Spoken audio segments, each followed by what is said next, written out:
Hello, it's Karen here, and I want to share some Unity stamps with you. This is Andy Girl, and I want to show you how big she is. Here is a ruler, and she comes to 5.5 inches, and she is so cute.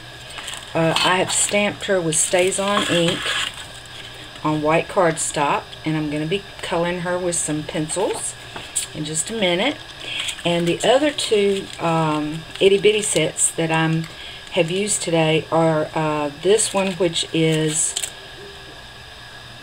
vintage handwritten, and this one, which is simple stamp mints. Okay, and it's 3 stamps. Now, as you can see, their product is just #1. And no, I'm not on their design team. I've tried a lot of stamps, and I love theirs. What I did with those itty bitty stamps was I had already die cut these flower images from a Stampin' Up, and I like to stamp something on the solid cardstock. So the challenge I'm doing with them is a color challenge. So I stamped some different blues and stuff.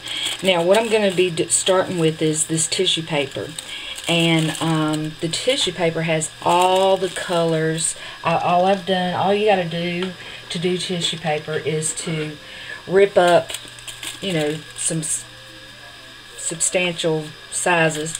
I don't get into the little teeny, but you do want to be sure you have enough. Okay.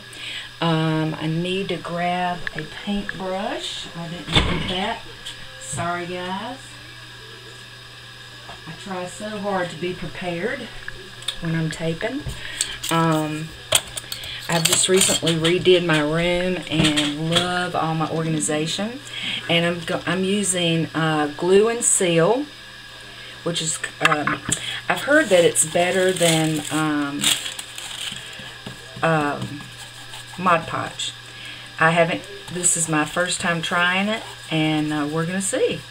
One of the problems, it's a lot thinner, I notice. It's a lot smoother. Now you want to go over your edges, because I'm going to come back and I want to finish my edges with my tissue paper, okay? And I'm going to try to work as fast as I can.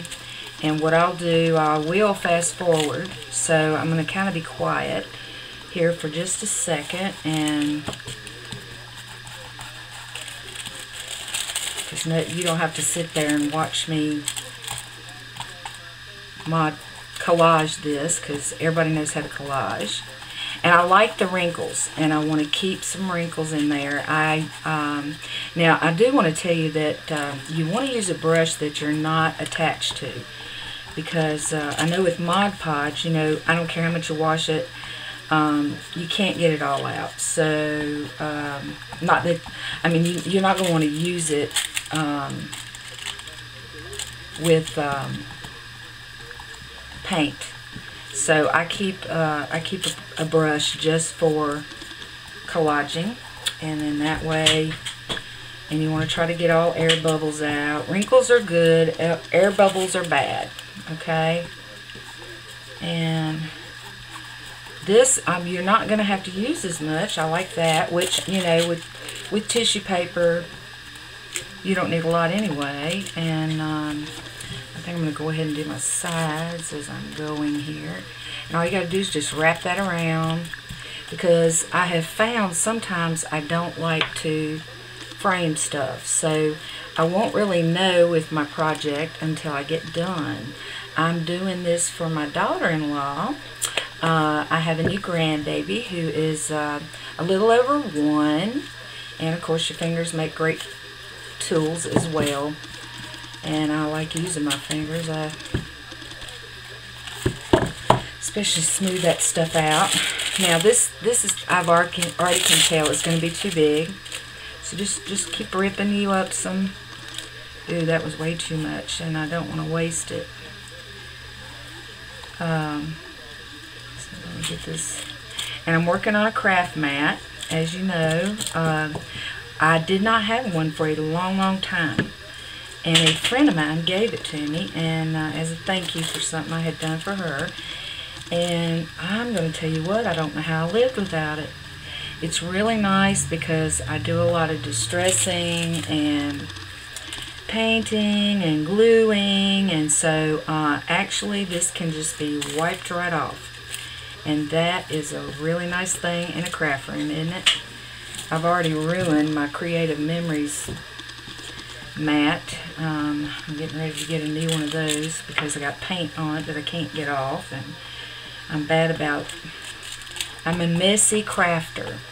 That's what I told my consultant, and I am. I am just a messy crafter. Isn't this just, I don't even know where I got this tissue paper from. I just found it in my stash. I tend to hoard anything that I think can be recycled. But if I'm not mistaken, because it was with some other tissue paper that I know came from the Dollar General. So I'm wondering if I didn't get this from there. Of course, I've taken it out of the packaging a long time ago to store it in a file folder. So, but I'm thinking it came from there. And since I do, you know, some collaging now and then, so I'm sure I bought it thinking I would. Okay, I'm almost done with this part because I want to show you what I'm going to do with my flowers. Well, the idea that I have in mind, and because I may not do, I don't know, I'm liking this beautiful tissue paper. To tell you the truth, I hate to cover it up. You know, do you ever do that? You ever, I had a plan, but as you go along, you know yourself, plans change, and I end up changing. Let me get some of that off. I've got way too much here, and I'm at the end. Alright. Because what we're going to have to do is set this aside to dry. I can't continue until this completely dries. I didn't know if I'd be wanting to stamp on it. I just do a little bit of everything till I get something that I like. So let's just make sure all my sides are down and sealed, and this corner needs a little work. I don't think I even have it under there. And I hope you can see that just how easy it is to do a really quick collage. You know, one of the girls I watch on YouTube, she uses a lot of pattern paper, like patterns, old-timey patterns, which is nothing more than tissue paper. And I happened to find some at Goodwill the other day, so of course I snapped them up. As usual, trying to hoard. Okay, now see what I did? I accidentally ripped that right there. No worries. Just stick another little piece on there and just collage. This is still wet, and what's happening, I'm touching it with my hands. I just did it over here too.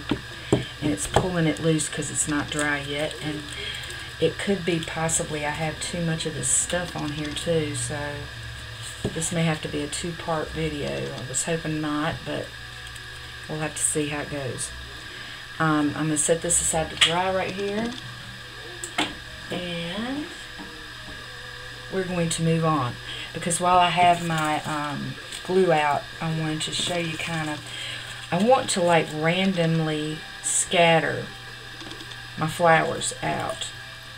So, and I wanted just white, and I used Tim Holtz Distress Inks for this, and you want to immediately put your brush in water because your brush will not make it. I just got some of this mustard seed and Tattered Rose, Vintage Photo. I'm back. Here's my finished canvas, and as you can see, I finished coloring her in pencils. And my flowers, I added some flat back pearls. I took a white Faber-Castell Pitt pen and put dots because it was still needing something. And so I hope you like it. I hope it inspires you to create you a canvas